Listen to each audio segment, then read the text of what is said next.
اعوذ باللہ من الشیطان الرجیم بسم اللہ الرحمن الرحیم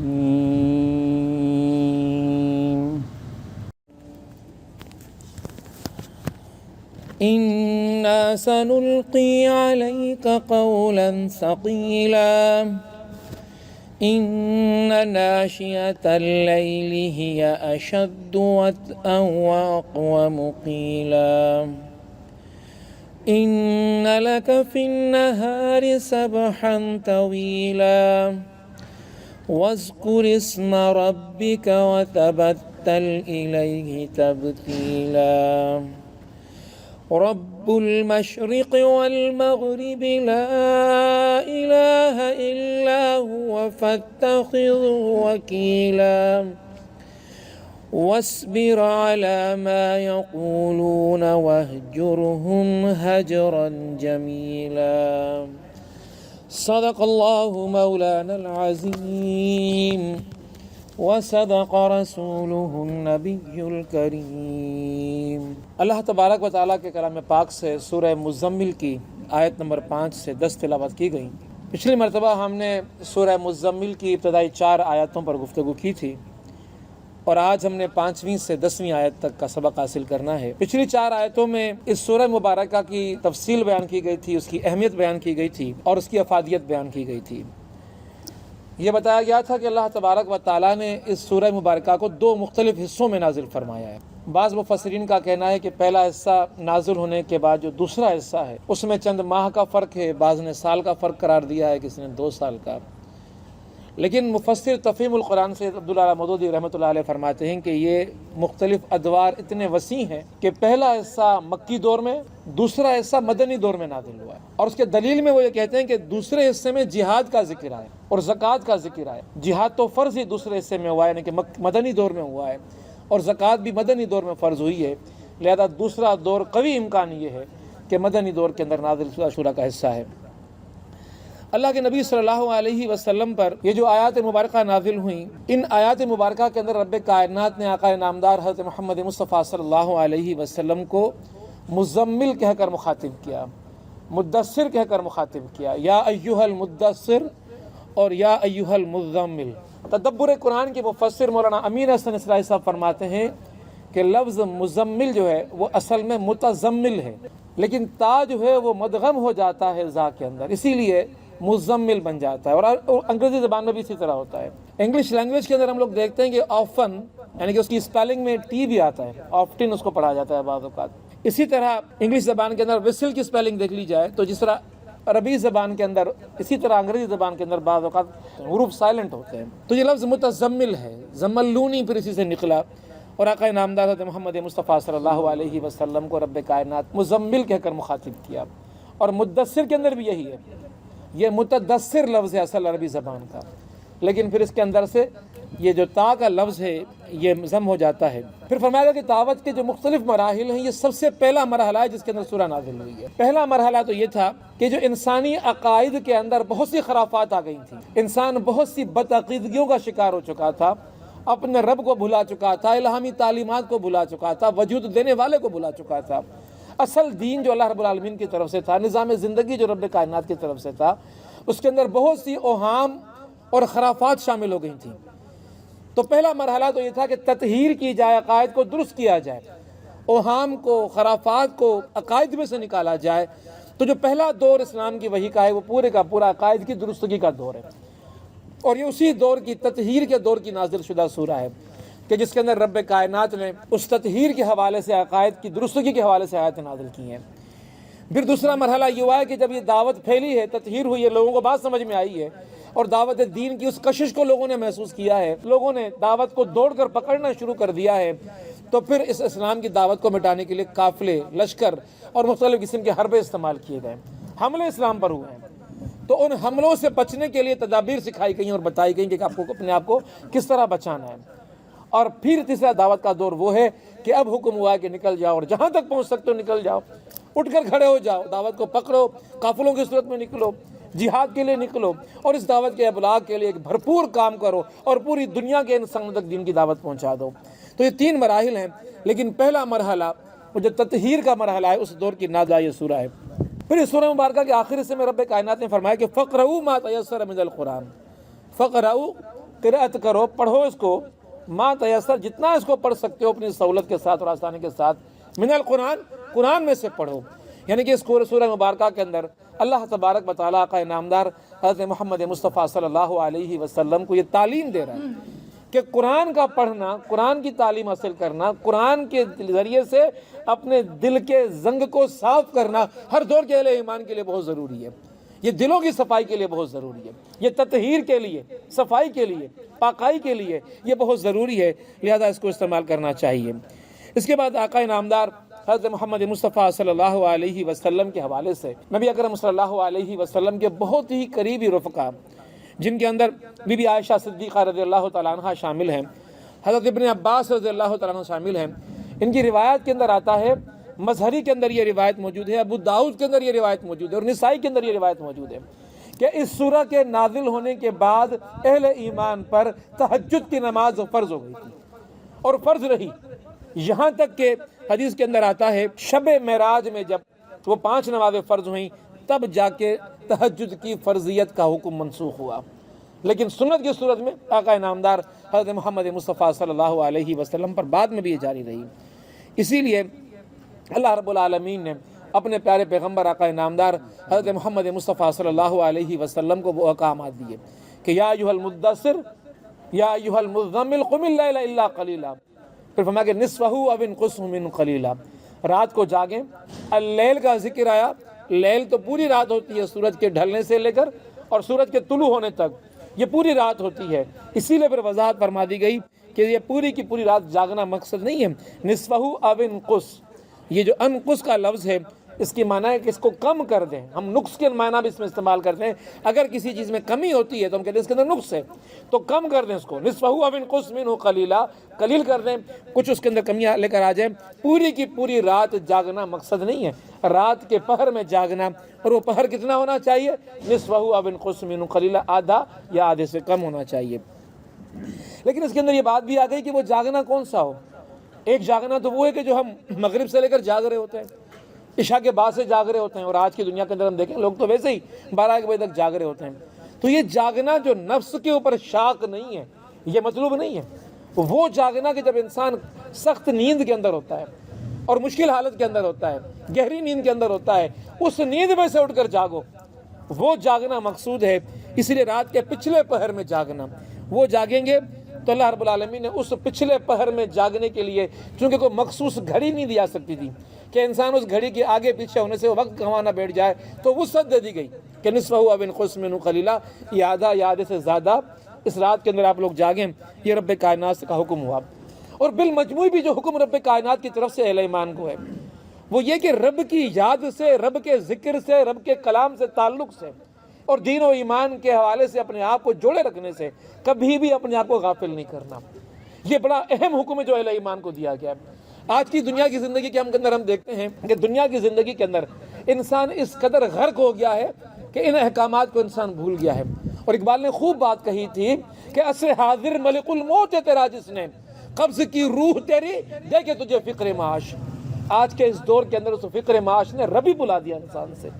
آقا انعامدار حضرت محمد مصطفیٰ صلی اللہ علیہ وسلم کی یادیں بلا دیں، اور اس قرآن کی تلاوت اور یاد جو دلوں کو صاف کرنے والی تھی، جو دلوں کو پاک کرنے والی تھی، جو تزکیہ اور تربیت کرنے والی تھی، اس کو لوگ بھول گئے۔ تو اس کو یاد کرنے کے لیے قرآن پاک کا حکم ہے کہ فَإِذَا فَرَغْتُ فَانْصَبْ، کہ تم جب بھی فارغ ہو جاؤ اپنے معاملات سے، مشغولیات سے، کاموں سے، فَإِذَا فَرَغْتُ فَانْصَبْ، اپنے آپ کو نصب کر لو۔ وہ جو نصب آپ کا ہے، نصب العین آپ کا ہے، وہ جو مقصد ہے جنت، وہ جو اللہ رب العالمین کی رضا آپ کا مقصد ہے، اس سے اپنے آپ کو جوڑ لو۔ جب بھی فراغت ملے، کام سے، کاج سے، مشغولیتوں سے، شغل سے جب بھی فارغ ہو جاؤ تو تمہاری اولین ترجیح یہ ہونی چاہیے کہ رب کائنات سے، اپنے رب سے، آقا نامدار حضرت محمد مصطفیٰ صلی اللہ علیہ وسلم سے اور قرآن پاک سے اپنے آپ کو جوڑنا ہے۔ تو فَإِذَا فَرَغْتُ فَانْصَبْ، جب بھی فارغ ہو جاؤ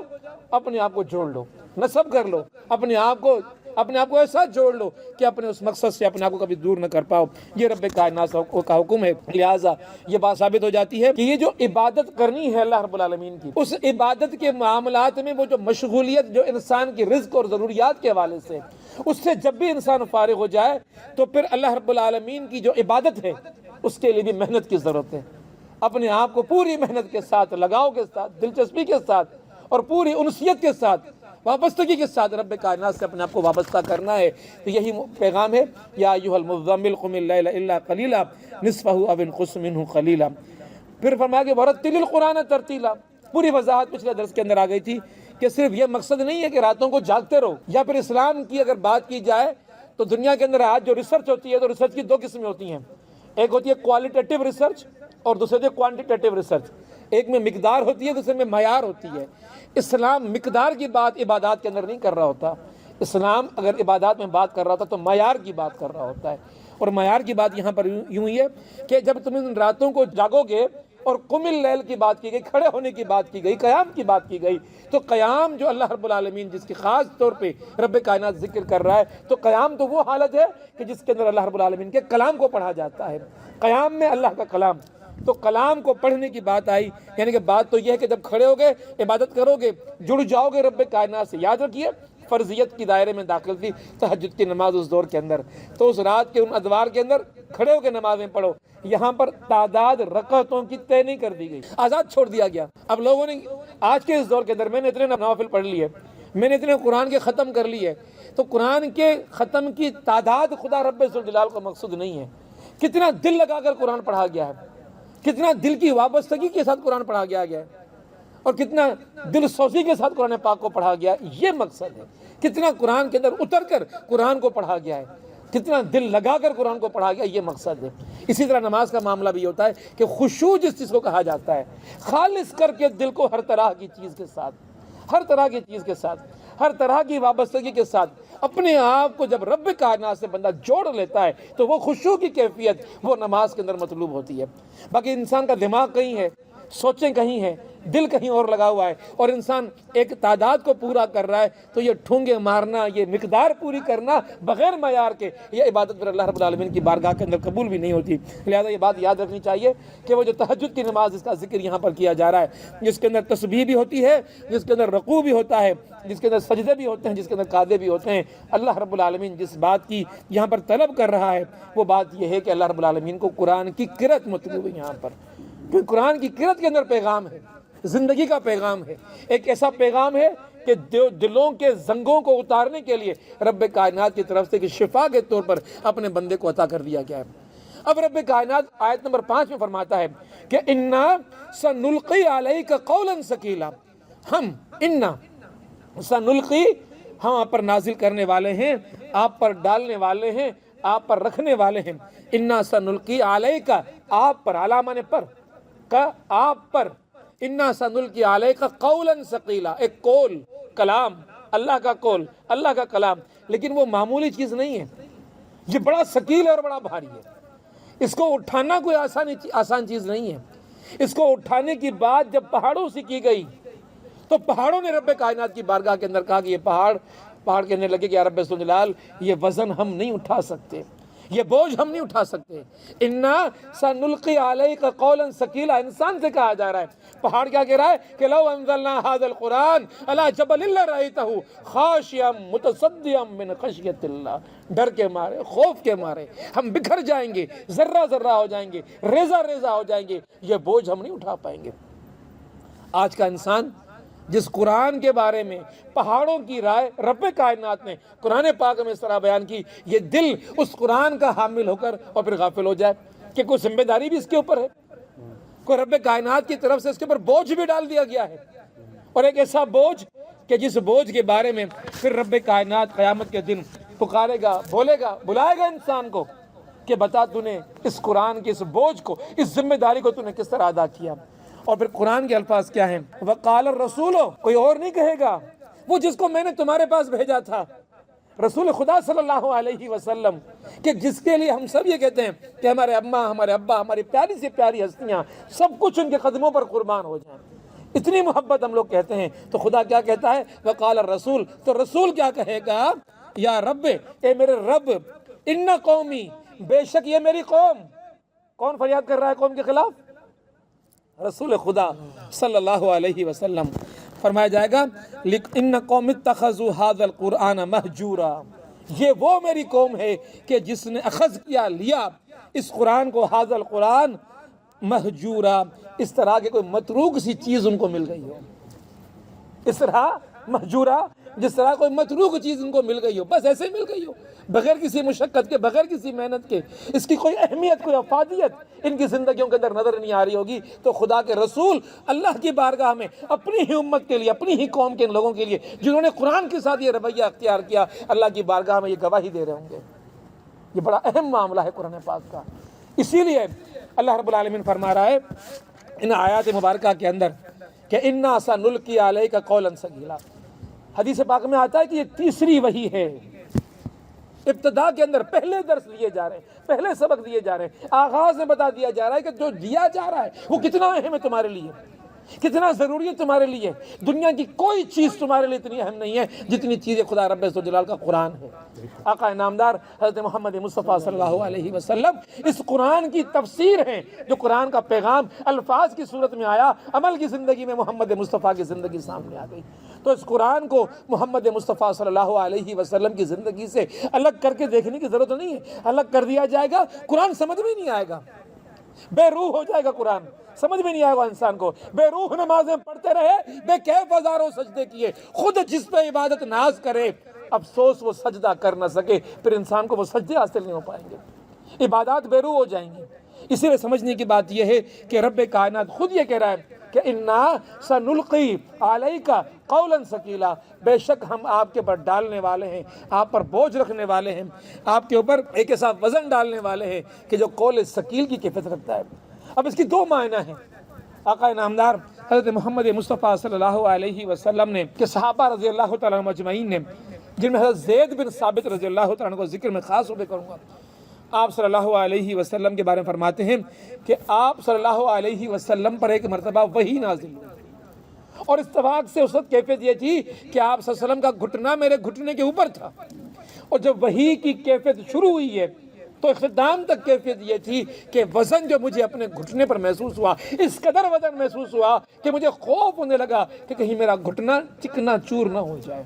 اس قدر وزن محسوس ہوا، اتنا بوجھ محسوس ہوا. اسی طرح حضرت عبداللہ بن عمر رضی اللہ تعالیٰ عنہ، یہ دوسری حدیث ہے اس بوجھ کے حوالے سے، انا سنلقی علیک قولا ثقیلا، فرماتے ہیں حضرت عبداللہ بن عمر رضی اللہ تعالیٰ عنہ کہ میں نے آپ صلی اللہ علیہ وسلم سے پوچھ ہی ڈالا کہ یا رسول خدا، کیا وحی کا احساس بھی آپ کو ہوتا ہے، محسوس کرنا ہے جب وحی آپ پر نازل ہو رہی ہو؟ تو آپ نے فرمایا کہ ہاں، جب مجھ پہ وحی نازل ہوتی ہے تو میں ایسی آوازیں سنتا ہوں جیسے کوئی زنجیر سی بج رہی ہو، اور میں پچک سا جاتا ہوں. انسان دبک جائے، پچک جائے، میں پچک سا جاتا ہوں. پھر فرمایا کہ جب بھی وحی نازل ہوتی ہے مجھ پر اتنا بوجھ پڑتا ہے کہ میں سمجھتا ہوں کہ میری جان نکل جائے گی. یہ ظاہری معنوں میں بوجھ کی بات آ رہی ہے کہ وحی کا نازل ہونا اللہ کے نبی صلی اللہ علیہ وسلم پر کتنا بھاری گزرتا تھا. پھر ایک اور وحی کے اندر آتا ہے، ایک اور حدیث کے اندر آتا ہے، بی بی عائشہ صدیقہ رضی اللہ تعالیٰ عنہ اس حدیث کی راوی ہیں. آپ فرماتی ہیں کہ میں نے دیکھا کہ سردیوں کے موسم میں، جاڑے کے موسم میں بھی، دن کے حالات میں اور دن کے وقت بھی، راتیں تو ٹھنڈی ہوا کرتی ہیں لیکن دن کے حالات میں بھی جب نبی اکرم صلی اللہ علیہ وسلم پر وحی نازل ہوتی تھی تو آپ کی پیشانی مبارک پر اس قدر پسینے ٹپکنا شروع ہو جایا کرتے تھے کہ میں پریشان ہو جایا کرتی تھی، پسینے آ جاتے تھے. سردی کے موسم میں جب وحی نازل ہو رہی ہے یہ کیفیت ہو جایا کرتی تھی کہ رب کائنات نے فرمایا کہ انا سنلقی علیک قولا ثقیلا. پھر آتا ہے مسند احمد کے اندر ایک حدیث میں آتا ہے کہ آپ صلی اللہ علیہ وسلم پر ایسی حالت میں بھی وحی نازل ہوئی کہ آپ اونٹنی پر سوار تھے، اونٹنی بیٹھی ہوئی تھی،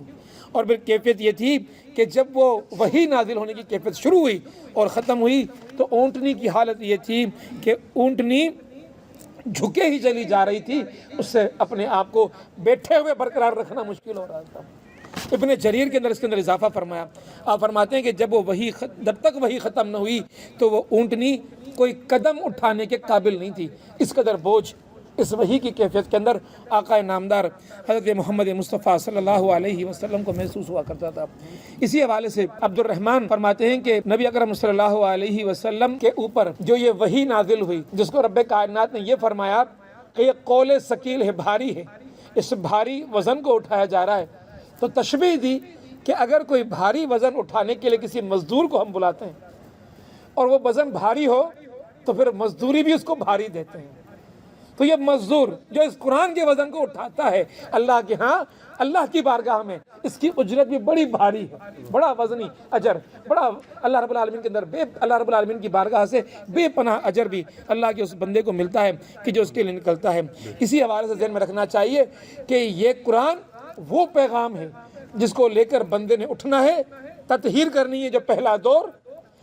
دفاع کرنا ہے دین کا اور ایمان کا دوسرا دور، اور پھر آگے بڑھ کے کفر کے قلعوں کو ڈھانا ہے تیسرا دور۔ ان تینوں ادوار کو ملایا جائے تو جدوجہد کا نام ایک ہی نام بنتا ہے جس کو اقامت دین کی جدوجہد کہا جاتا ہے۔ اس جدوجہد کے اندر اس جہاد عظیم کی تیاری کے لیے اگر کوئی چیز خدا رب ذوالجلال سے بندے کو تیار کرنے کے لیے ملی ہے اور ہر دور کے بندے کو تیار کرنے کے لیے ملی ہے تو وہ قرآن پاک ہے۔ جو اس کو پڑھے گا، جو اس وزن کو اٹھائے گا، جو اس کو اپنائے گا، جو اس کو اوڑھنا بچھونا بنائے گا، جو اس کے مطابق زندگی گزارے گا، وہی اس جہاد عظیم کے لیے اپنے آپ کو تیار کر پائے گا، اور جو اس سے کٹ جائے گا وہ اس جہاد عظیم سے، اس اقامت دین کی جد و جہد سے اپنے آپ کو دور کر جائے گا۔ لہذا ایک بات کو ذہن میں رکھنا چاہیے کہ یہ جو اقامت دین کی جد و جہد ہے، اس کے اندر بہت سی چیزیں اور بھی موجود ہیں، لیکن ان تمام چیزوں کے علاوہ جو دیگر جد و جہدیں دنیا کے اندر چلتی ہیں، انقلاب کی جد و جہدیں چلتی ہیں، اس اقامت دین کی جد و جہد کو جو خصوصیت حاصل ہے وہ یہ ہے کہ جو دیگر تحریکوں کے اندر، دیگر جد و جہد کے اندر اور دیگر نظریات کے اندر کوئی چیز اگر شامل ہے تو اس کو، اس تحریک کو ممتاز کرنے والی چیز یہ قرآن پاک کا وہ نسخہ ہے جو ایمان کو، اہل ایمان کو ملا ہوا ہے، کہ جو باقی تمام تر چیزوں سے دور کر کے اس کی صفائی کے لیے، اس کے تزکیے کے لیے، اس کی تربیت کے لیے اس کو احسان سامان فراہم کر دیتی ہے کہ اس کے نتیجے کے اندر انسان کو بڑے انسان کو وہ معاملات مل جاتے ہیں کہ جن کے ذریعے سے انسان اپنے آپ کو مضبوط کر سکتا ہے، مستحکم کر سکتا ہے۔ دیگر نظریات جو دنیا کے اندر مختلف قسم کی سوچیں اور فکریں موجود ہیں، وہ اپنے آپ کو مضبوط کرنے کے لیے مختلف ذرائع استعمال کرتے ہیں، لیکن وہ سارے ذرائع کچھ بھی حیثیت نہیں رکھتے، ہیچ رہ جاتے ہیں اس ذریعے کے جو رب کائنات نے اپنے بندے کو عطا کیا۔ اس کے ذریعے سے انسان کو رب کائنات کی صحیح معرفت حاصل ہوتی ہے۔ صحیح معرفت دینے والا بھی یہی قرآن پاک ہے جو بندے کو رب کائنات نے دیا۔ اسی لیے مستحکم ایمان اگر انسان کو عطا ہو تو مستحکم ایمان عطا کرنے والی چیز بھی یہ انا سنلقی علیک قولا ثقیلا، یہ قرآن پاک بن جاتا ہے۔ اور پھر انسان کے اندر جو غیر متزلزل قدموں کو جمانے والا، ان راہوں میں کھڑا کرنے والا انسان کو کوئی ایمان اور انسان کو کوئی معرفت الہی نصیب ہو سکتی ہے نمازوں کی صورت میں، تو انہی نمازوں کی صورت میں جن نمازوں کو اس نے اپنے مضبوط قدموں کے ساتھ قیام اللیل کی صورت کے اندر اختیار کیا ہوگا، وہاں سے اس کو تربیت کے وہ سارے معاملات مل جاتے ہیں جن کے نتیجے کے اندر یہ بندہ اس طرح کام کر سکتا ہے۔ اللہ کے نبی صلی اللہ علیہ وسلم کے اوپر ایک اور حدیث آقا نامدار کے حوالے سے آتی ہے، اور حذیفہ بن یمان آپ صلی اللہ علیہ وسلم کے ساتھ ہیں، اور آپ صلی اللہ علیہ وسلم ایک رات کے اندر جب قیام اللیل کا وقت آیا گا تو کھڑے ہو گئے، تو حذیفہ بن یمان بھی کھڑے ہو گئے کہ میں بھی اس عبادت میں اللہ کے رسول صلی اللہ علیہ وسلم کے ساتھ کھڑا ہو جاتا ہوں۔ اور پھر وہ پوری ترتیب کہ اللہ کے نبی صلی اللہ علیہ وسلم نے اس قرآن کی تلاوت کس طرح کی ہے۔ قرآن کی تلاوت کے لیے فرماتے ہیں کہ جب قرآن پاک کی تسبیح کی آیات آتی تو رک جاتے اللہ کے رسول صلی اللہ علیہ وسلم اور اللہ رب العالمین کی تسبیح کرنا شروع کر دیتے۔ اسی طرح فرمایا کہ جب کوئی دعا کا موقع آتا تو رک جاتے تلاوت کے اندر، اب دعائیں کرنا شروع کر دیتے۔ اسی طرح جہاں اللہ رب العالمین سے پناہ مانگنے کی بات آتی تو ساری چیزیں چھوڑ کے باقی آیتوں کو آگے پڑھنے سے رک کر وہاں پر اللہ رب العالمین کی پناہ کی بار بار طلب کرنا شروع کر دیا کرتے تھے۔ تو اس طرح اللہ کے نبی صلی اللہ علیہ وسلم کی نمازیں ہوا کرتی تھیں۔ اللہ کے نبی صلی اللہ علیہ وسلم ایک مرتبہ فرماتے ہیں کہ اس رات کو جب اس مقام پر پہنچے کہ تو عذبہم، تو اگر چاہے عذاب کرنا، فإنہم، تو بے شک تو ایک کام کر سکتا ہے، عبادہ کا اپنے بندوں پر، وَإِن تَغْفِرْ لَهُمْ، اور اگر تو انہیں معاف کرنا چاہے، فَإِنَّكَ، بے شک تو انہیں معاف کر سکتا ہے، إِنَّكَ أَنْتَ الْعَزِيزُ الْحَكِيمُ، لیکن تو عزیز ہے، تو حکیم ہے، تو زبردست ہے، تو چاہے تو تم کو معاف بھی کر سکتا ہے۔ اور پھر اس آیت کو بار بار اللہ رب العالمین کے پیارے پیغمبر آقا نامدار حضرت محمد مصطفیٰ صلی اللہ علیہ وسلم پڑھتے رہے۔ تو سزا دینا چاہے تو قادر ہے، تو معاف کر دینا چاہے تو قادر ہے، تو عزیز اور غفار ہے یا رب ذوالجلال، یعنی کہ تجھے تیری عزیزی کی اور تجھے تیری غفاری کی اور تیری حکیمی کی تجھے واسطہ دیتا ہوں کہ تو میری امت کے ان بندوں کو معاف فرما دے۔ یہ دعائیں چلتی رہیں۔ حضرت حذیفہ بن یمان فرماتے ہیں کہ اس طرح یہ پوری کی پوری رات آقا نامدار حضرت محمد مصطفیٰ کو پھر اس آیت کو تلاوت کرتے ہوئے گزرتے تھے۔ یہ کیفیت ہوا کرتی تھی۔ اللہ کے نبی صلی اللہ علیہ وسلم کے اوپر نازل شدہ اس آیت کے بارے میں، اِنَّا سَنُلْقِي عَلَيْكَ قَوْلًا ثَقِيلًا کے بارے میں مفسر معارف القرآن فرماتے ہیں یہ قول ثقیل ایک اور معنی بھی قول ثقیل ہے۔ ایک تو وہ وزن جو وحی میں نازل ہوتے ہوئے، ایک وہ وزن کہ جو ان آیات کے ذریعے سے پیغام ملا ہے اس کو لے کر آگے چلنا، آگے پہنچانا، یہ دوسرا وزن ہے، یہ دوسرا ثقیل ہونا ہے۔ اور تیسرا ثقیل ہونا کہ انسان دنیا کے اندر مشغول ہو گیا، انسان دنیا کے اندر مصروف ہو گیا، مشغولیات، انسان کو بہت سی چیزیں مرغوب تھیں، ان مرغوبیات کی طرف انسان بڑھ گیا۔ تو جب انسان بڑھ جاتا ہے تو پھر معاملہ یہ ہوتا ہے کہ بہت سی چیزیں جائز اور ناجائز کی صورت میں انسان کے سامنے آتی ہیں۔ تو جائز اور ناجائز کے اندر تمیز کرتے ہوئے قرآن کے احکامات کے مطابق سے ناجائز سے رک جانا، یہ بڑا بھاری ہے بندے کی طبیعت کے اوپر، یہ بڑا بھاری ہے۔ تو اِنَّا سَنُلْقِي عَلَيْكَ قَوْلًا ثَقِيلًا، یہ جو وزن نازل کر رہے یہ بتائے گا کہ یہ حرام ہے تیرے لیے، مت جا اس کے قریب، تو پتہ چلے گا کہ تو نے واقعی اس کو بھاری سمجھ کے اپنے آپ کو اس چیز سے روکا۔ تجھے شراب مرغوب ہوگی،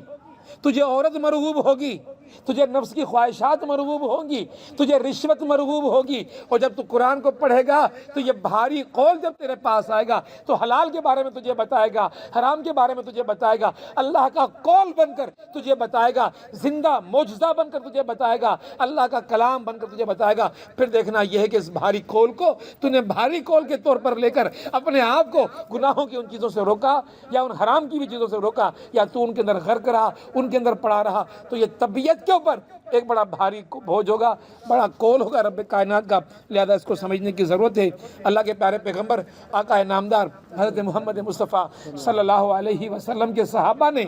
اِنَّا سَنُلْقِي عَلَيْكَ قَوْلًا ثَقِيلًا کی آیت کو، اس کے مفہوم کو، اس کی معنی کو سمجھا، اور طبیعت کے اوپر جو مرغوبات نفس تھیں، جو لذتیں تھیں اور جو خواہشات تھیں، قرآن کو مقدم رکھا، اپنی خواہشات کو قربان کر دیا، لذتوں کو قربان کر دیا، اور اپنے آپ کو اللہ کے حوالے کر کے اس قول ثقیل کو سمجھ کر، سنبھال کر اس کے مطابق سے زندگی گزاری، تو رب کائنات نے کتنے رتبے عطا فرما دیے۔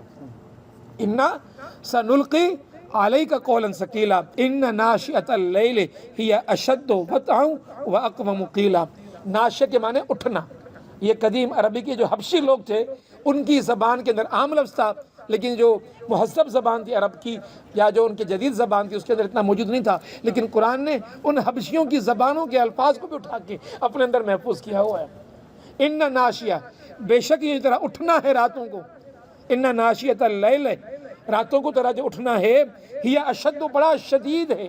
بڑا مشکل ہے۔ نفس کو یہ بڑا مشکل لگتا ہے کہ اپنی نیند قربان کرو۔ نیندیں بڑی عزیز ہوتی ہیں انسانوں کو، یہ آرام بڑا عزیز ہوتا ہے، انسان لڑ پڑتا ہے، جھگڑ پڑتا ہے کہ میری نیند میں خلل کیوں پیدا ہو گیا، مجھے نیند سے کیوں اٹھا دیا گیا۔ یہ انسان کو جو تکلیف محسوس ہوتی ہے، رب کائنات اسی کے بارے میں بیان فرما رہا ہے۔ اِنَّ نَاشِئَةَ اللَّيْلِ هِيَ أَشَدُّ وَطْئًا وَأَقْوَمُ قِيلًا۔ وطئًا دبانا، زیر کرنا، لات رکھنا نفس کے اوپر، یہ بڑا مشکل کام ہے، لیکن کیا ہے، وَأَقْوَمُ قِيلًا، یہی اس نفس کی سمت کو درست کرنے والا ہے۔ تمہارے نفس کی کجی کو اور ٹیڑھ پن کو کوئی اور چیز درست کرے نہ کرے، تو تہجد گزار بن کر تو دیکھ، تو قیام اللیل کے لیے اٹھ کر تو دیکھ، یہ تیرا نفس جو تیرے ضبط میں نہیں آ رہا، جو تجھے راغب کیا جا رہا ہے خواہشات کے پیچھے، اپنے پیچھے جو جس نے تجھے لگا رکھا ہے، اور جو اس کے پیچھے دوڑتا پھر رہا ہے ہائے ہائے کرتا ہوا کہ یہ بھی حاصل ہو جائے وہ بھی حاصل ہو جائے، یہ نفس تجھے اپنے پیچھے دوڑاتا رہے گا، اس کو زیر کرنا چاہتا ہے۔ تو قرآن کیا کہہ رہا ہے، ان ناشیۃ اللیل ہی اشد وطئا واقوم قیلا، تو اس کو دبا تب سکتا ہے جب تو قیام اللیل کے لیے راتوں کو جاگے گا تو اس کے پر غالب آ جائے گا، ورنہ یہ تجھے نچاتا رہے گا، دوڑاتا رہے گا اپنے پیچھے۔ تو نفس کی خواہشات کو، ان پر غلبہ پانے کی قوت اگر انسان حاصل کرنا چاہتا ہے تو قرآنی نسخہ قیام اللیل ہے کہ بندہ راتوں کو کھڑا ہو جائے۔ اصلاح نفس کی راہ میں انسان کو بے شمار فتوحات مل سکتی ہیں، اور صوفیاء کرام ان کا تو معمول یہ ہوا کرتا تھا، ان کی تو ریاستیں یہی ہوا کرتی تھیں۔ اہل تصوف کے ہاں چلہ جس کو کہا جاتا ہے، چلے کاٹے جاتے ہیں، کیا کیا جاتا ہے اس کے اندر؟ ان میں انسان اپنی نیندیں قربان کر رہا ہوتا ہے، تسلسل کے ساتھ جاگ رہا ہوتا ہے معرفت خدا بندی کے لیے۔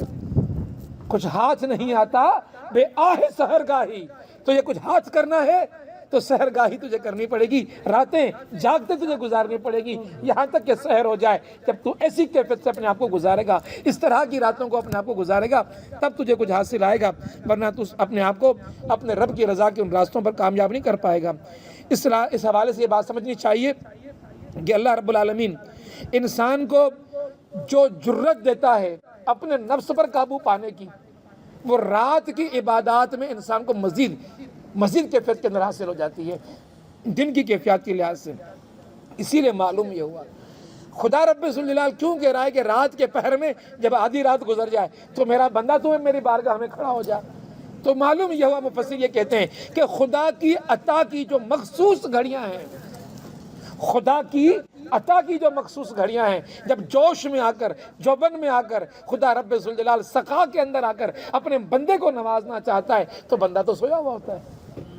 اسی کو حاصل ہوگا جو نیندیں قربان کر کے تہجد کے وقت اپنا آپ کو کھڑا کر کے رب کائنات کی بارگاہ میں اٹھ کر کھڑا ہو جائے گا اور رب کائنات سے وہ چیز حاصل کرے گا کہ جس کی تلاش کے اندر وہ نکلا ہوا ہے۔ اور ویسے دن کے حالات میں کیا ہوتا ہے؟ دن کے حالات کے اندر تو انسان مشغلوں میں مصروف ہوتا ہے۔ قرآن پاک نے یہی چیز اپنے اندر بیان فرمائی کہ انسان کے جو مشغلے ہوتے ہیں، مصروفیات ہوتی ہیں، وہ یکسوئی انسان کو عطا نہیں کرتی۔ عبادت کے اندر یکسوئی چاہیے،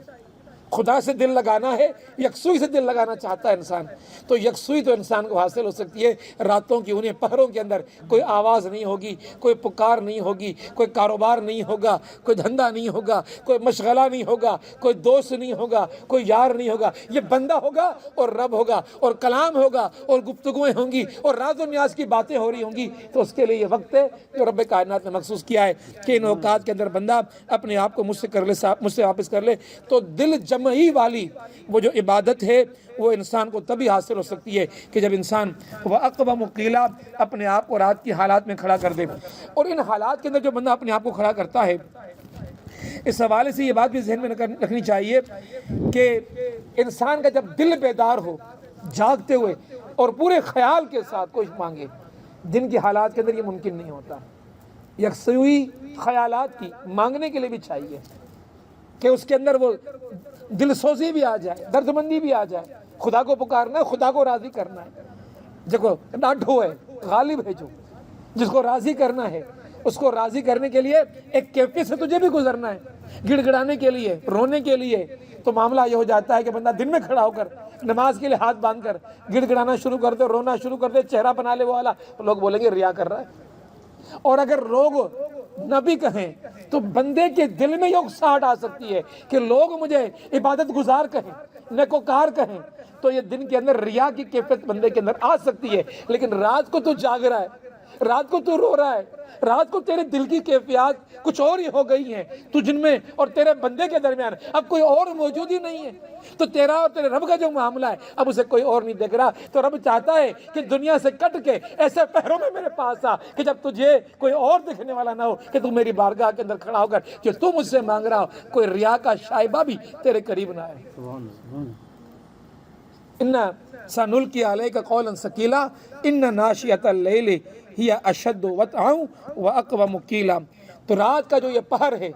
جس کے کھڑے ہونے کی بات کی جا رہی ہے، جو نفس پر لات رکھنے کے لیے، ضبط میں لانے کے لیے بہت ضروری ہے، تو اس حوالے سے سید مودودی رحمۃ اللہ علیہ فرماتے ہیں تفہیم القرآن کے اندر کہ دل اور زبان کے درمیان موافقت پیدا کرنے کے لیے یہ بہترین گھڑی ہے۔ تیرا دل جو چاہ رہا ہے اور تیری زبان جو کہہ رہی ہے، اکثر اوقات دل اور زبان کے اندر یہ موافقت نہیں ہوتی۔ ابھی سب لوگوں نے نماز پڑھی، کیا نماز میں پڑھا گیا؟ یہ ہماری دلوں کی کیفیات ہے۔ نہ پوچھا جائے جواب کسی سے بھی کہ بتائیں امام نے کون سی صورتیں پڑھی تھیں، کوئی اکا دکا بندوں کو یاد ہوگی، ورنہ کسی کو یاد بھی نہیں ہوگا۔ یہ دل اور زبان کی بات ہے نا، کہ زبان سے ادا ہوئی، کانوں کی سماعتوں نے سنی، رکوع سجود سب کچھ ہوئے، کیا پڑھا گیا کسی کو یاد نہیں۔ دل اور زبان کی یکسوئی، یہ کیفیات انسان کو تبھی مل سکتی ہیں کہ جب رات کے ان پہروں میں بندہ کھڑا ہو جاتا ہے۔ اور ظاہر اور باطن میں مطابقت کے لیے بھی یہی گھڑی مناسب ہے کہ انسان کی ظاہری کیفیت اور باطنی کیفیت، باہر کی کیفیت اندر کی کیفیت ایک ہی رنگ میں آ جائے، کوئی دیکھنے والا نہ ہو جب رات کی گھڑیوں میں، تو یہ بات زیادہ بہتر اسی وقت ہو سکتی ہے۔ اور تیسری چیز، ثابت قدمی پیدا کرنے والا، ثابت قدمی پیدا کرنے والا عمل بھی یہ راتوں کو جاگنے والا ہے، ورنہ نفس انسان کو کبھی دین کے معاملات میں ثابت قدم رہنے نہیں دیتا، قدم لڑکھڑا جاتے ہیں۔ انسان اپنے آپ کو ثابت قدمی سے ان راہوں پر کھڑے کرنے میں کامیاب نہیں ہو پا رہا ہوتا، لڑکھڑا جاتے ہیں قدم انسان کے۔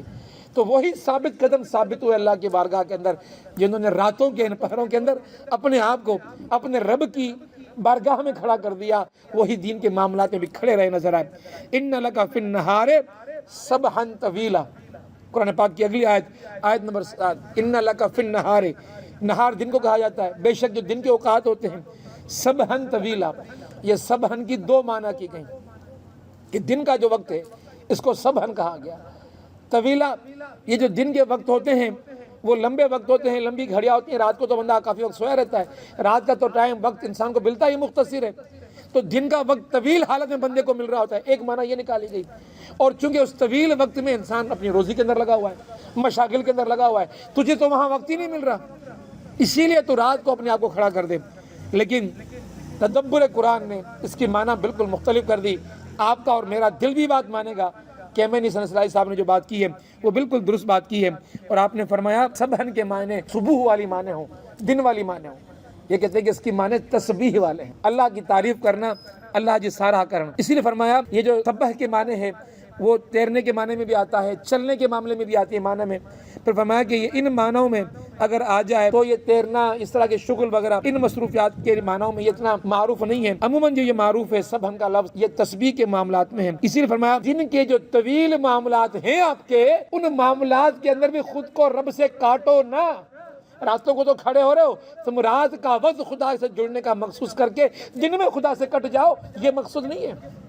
یہ سبحن طویلا، تسبیح طویل تیری ہونی چاہیے تیرے دن کے اوقات کے اندر بھی۔ اور یہ تسبیح طویل کیسے ہو سکتی ہے؟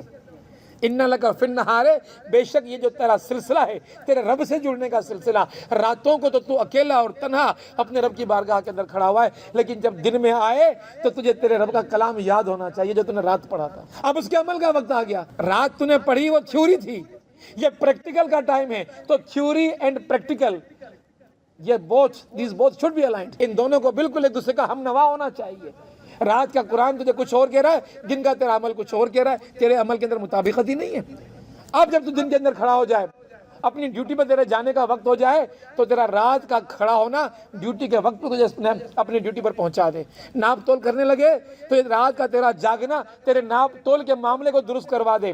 سارے تیرے معاملات رات کے اس جاگنے کے اثر کو تیرے ڈیوٹی، تیرے معاملات، تیرے مشغولیات میں تب ظاہر کریں گے، تب معلوم ہوگا کہ تیرا رات کا جاگنا تیرے دن کے معاملات پر کس قدر اثر انداز ہوا۔ اور وہ جو قرآن کو یاد کر کے اپنی زندگی کو قرآن کے ان راستوں پر چلاتے ہوئے دن کے اندر گزارنا، اس کو کہتے ہیں کہ یہ ہوتی ہے تسبیح، کہ تجھے ہر معاملے میں تیرا رب یاد رہا۔ تو استاد ہے، بچے کو پڑھانے کے لیے کھڑا ہو گیا ہے، تجھے تیرا رب یاد ہے کہ اس پڑھانے کی مجھے تنخواہ مل رہی ہے یا وقت گزارنے کی تنخواہ مجھے نہیں مل رہی۔ ہر عمل کے اندر تو فرمایا کہ ایک معنی اس کی ہو گئی یہ کہ زندگی کے مشغولیات، ہر عمل، ہر گھڑی، ہر قدم تجھے تیرا رب یاد رہے، تیرا رب یاد رہے، کوئی قدم تیرا رب کی یاد سے جدا نہ ہو۔ یہ بات یہاں پر فرمائی گئی۔ اور پھر تیسری بات یہ فرمائی کہ تسبیحات بھی تو ہیں، تو اپنی زبان کو اپنی تسبیحات سے دور نہ فرما۔ دن کے طویل اوقات کے اندر یہ جہاں فرصت ملے رب کی تسبیح زبان پر لا، طویل اوقات میں بھی تسبیح کو زندگی کے اندر شامل کر لے، رب کی تعریف کو، رب کی یاد کو شامل کر لے۔ تو جو قدم اٹھائے سوچ تیرے رب کا حکم کیا ہے، تیرے قرآن کا حکم کیا ہے، اللہ کا پیغام کیا ہے، اللہ کے رسول صلی اللہ علیہ وسلم کا پیغام کیا ہے۔ یہ ساری باتیں جب تیرے اندر آئیں گی تو اللہ رب العالمین کی زندگی جو رب کائنات نے فرمائی ہے وہ یاد آئے گی۔ تو یہاں جو انہوں نے نقطہ اٹھایا ہے اس کو نام دیا ہے ذکر دوام کا۔ رات کا جو ذکر ہے اس کے لیے تو مدت مخصوص ہے، نصفہ او انقص منہ قلیلا، یہ ان گھڑیوں کے لیے ذکر خدا بندی ہے، لیکن دن کا جو وقت ہے ان لک فی النہار سبحا طویلا، یہ ذکر دوام ہے، طویل ذکر خدا بندی ہے جو تیرے جاگنے سے دوبارہ تیرے سونے تک اس پورے عرصے کے اندر بھی خدا تجھے یاد رہے۔ یہ تسبیح اور یہ ثنا خدا رب ذو الجلال کی تو یاد کر۔ اسی لیے سورہ آل عمران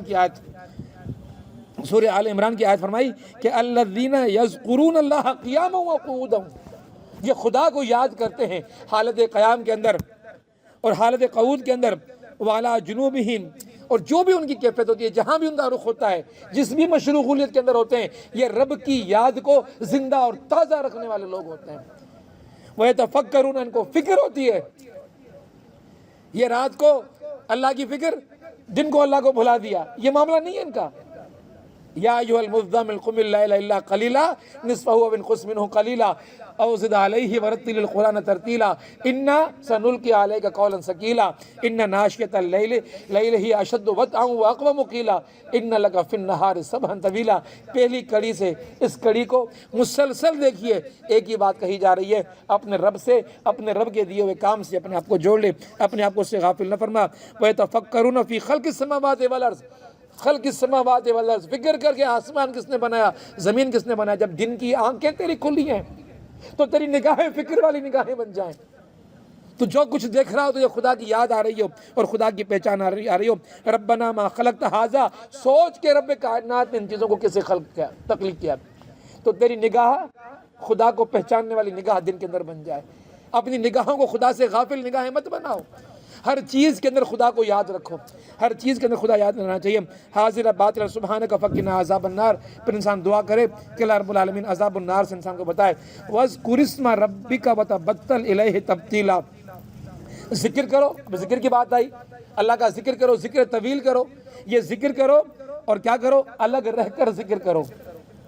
الگ رہ کر ذکر کرو۔ وَاذْكُرِ اسْمَ رَبِّكَ وَتَبَتَّلْ إِلَيْهِ تَبْتِيلًا، کہ جس طرح الگ رہا جاتا ہے، اس کے بارے میں آتا ہے اب لفظ تبتل کا مفہوم یہ ہے کہ سب سے کٹ کر، یعنی کہ ذکر جب تیرا ہو تو اس ذکر کے اندر دوسری خرافات،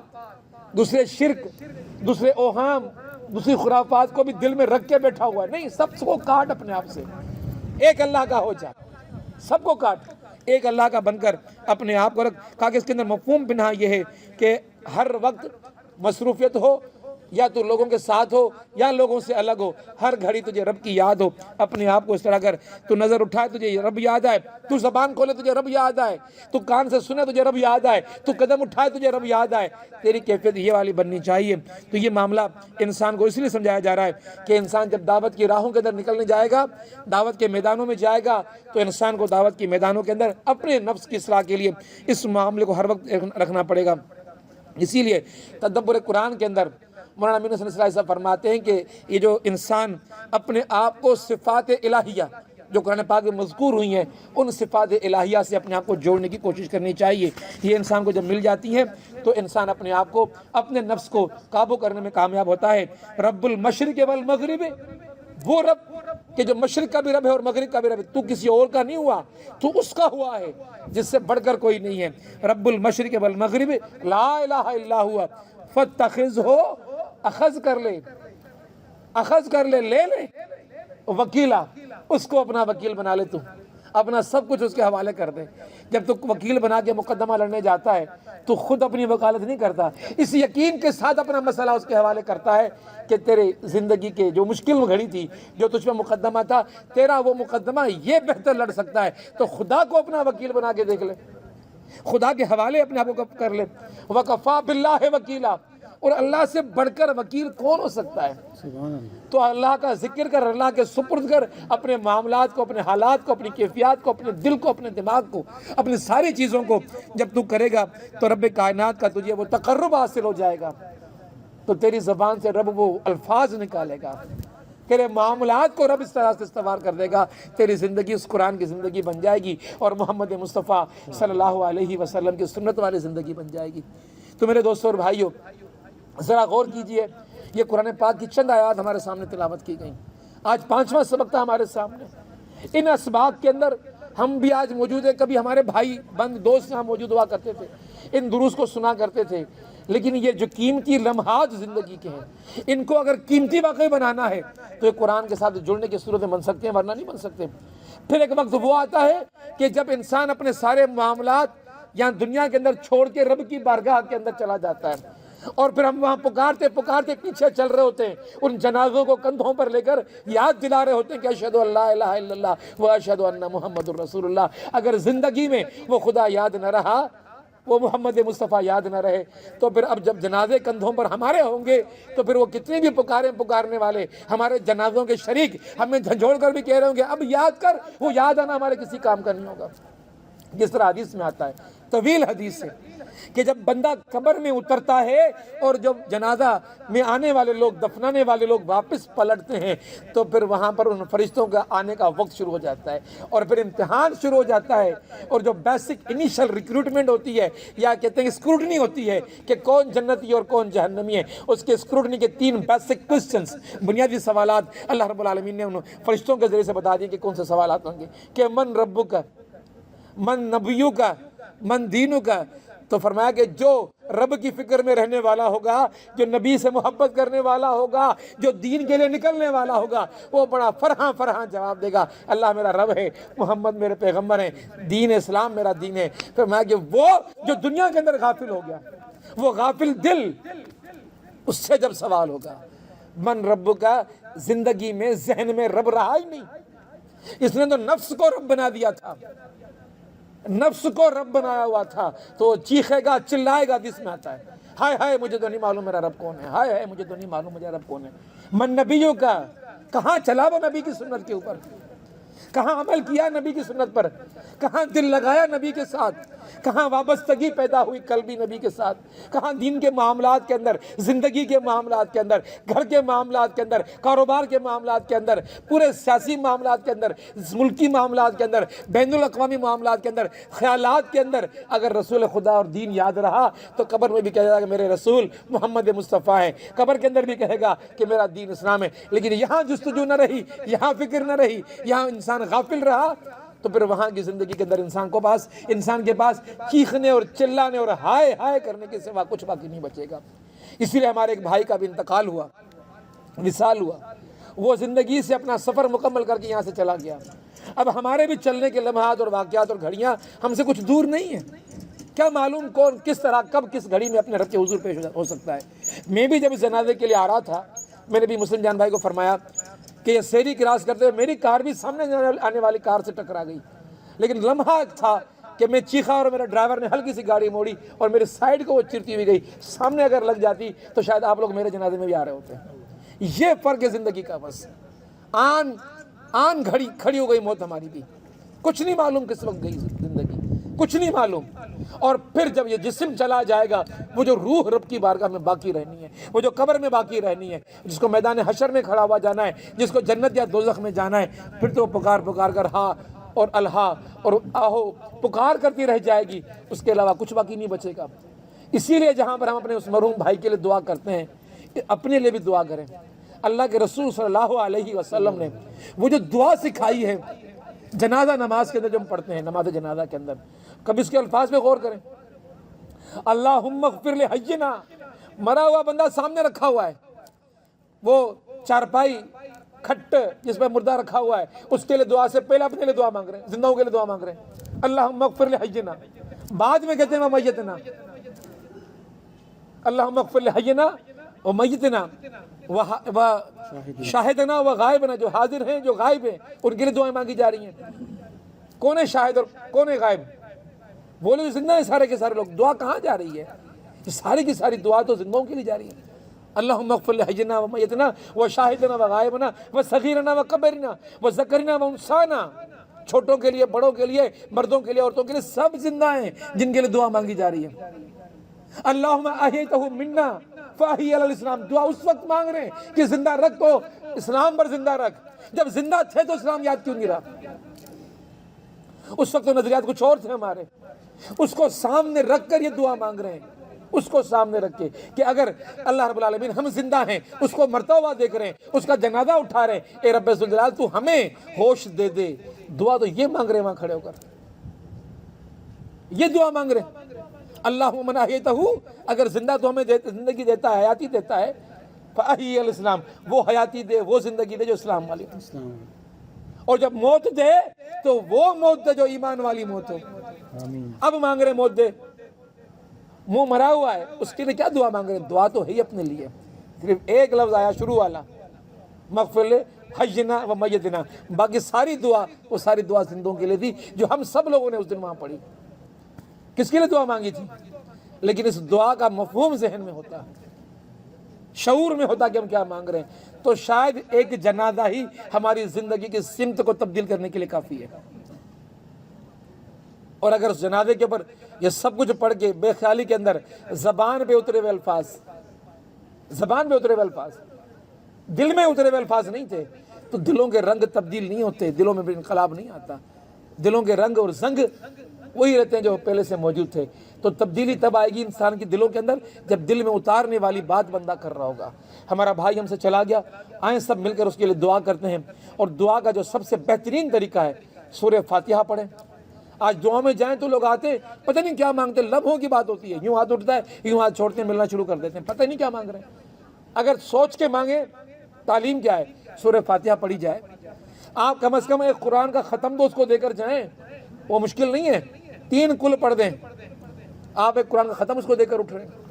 سورہ فاتحہ پڑھ لیں, 3 مرتبہ کل پڑھ لیں, اس کے بعد پھر دعا مانگ لیں, وہی دعا جو آپ کو سنت میں بتائی گئی, یہ مسنون دعا ہے, پڑھ لیں اس کو, تو اس کے روح کو بھی ثواب ملے گا, اور ہمیں بھی سبق اور پیغام ملے گا کہ اس فرد کے اس دنیا سے جانے کا ہمیں کیا پیغام مل رہا ہے.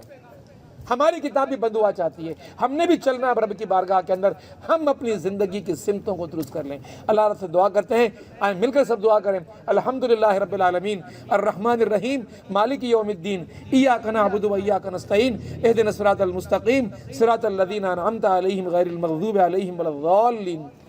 قل هو اللہ احد اللہ الصمد لم یلد ولم یولد ولم یکن له کفوا احد. قل هو الله احد الله الصمد لم يلد ولم يولد ولم يكن له كفوا احد. قل هو الله احد الله الصمد لم يلد ولم يولد ولم يكن له كفوا احد. اللهم اغفر لحينا وميتنا وشاهدنا وغائبنا وصغيرنا وكبيرنا وذكرنا وانثانا. اللهم من احييته منا فاحيي الاسلام ومن توفيته منا وتوفه على الايمان. یا عزیز یا غفار برحمتک استغیث. یا رب ذوالجلال, ہم اپنے ہاتھوں سے اپنے پیارے عزیز ایک بھائی کو اس زمین کے اندر دفن کر کے, زمین سے اوپر والے کو زمین کے اندر دفن کر کے تیری بارگاہ میں تیرے حوالے کر کے آ گئے.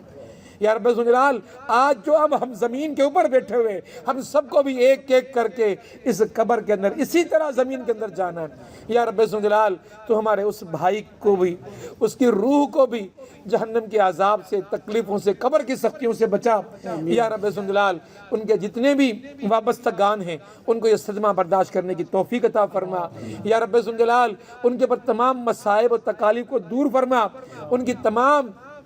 سیئات کو اور گناہوں کو معاف فرما, ان کی تمام تر نیکیوں کو اپنی بارگاہ میں مضبوط وزنی نیکیوں کی صورت میں اپنی بارگاہ میں قبول فرما. یا رب ذوالجلال, ہر سختی کو اور ہر عذاب کو ان سے دور فرما, ہر آسائش کو اور ہر سہولت کو ان کی خبر میں ان کو میسر فرما. یا رب ذوالجلال, جنت کے فرشتوں کے ہاتھوں سے ان کو جنت کے کفن عطا فرما. یا رب ذوالجلال, ان کی قبر کو تا حد نگاہ وسعت عطا فرما. یا رب ذوالجلال, ان کی قبر کے اندر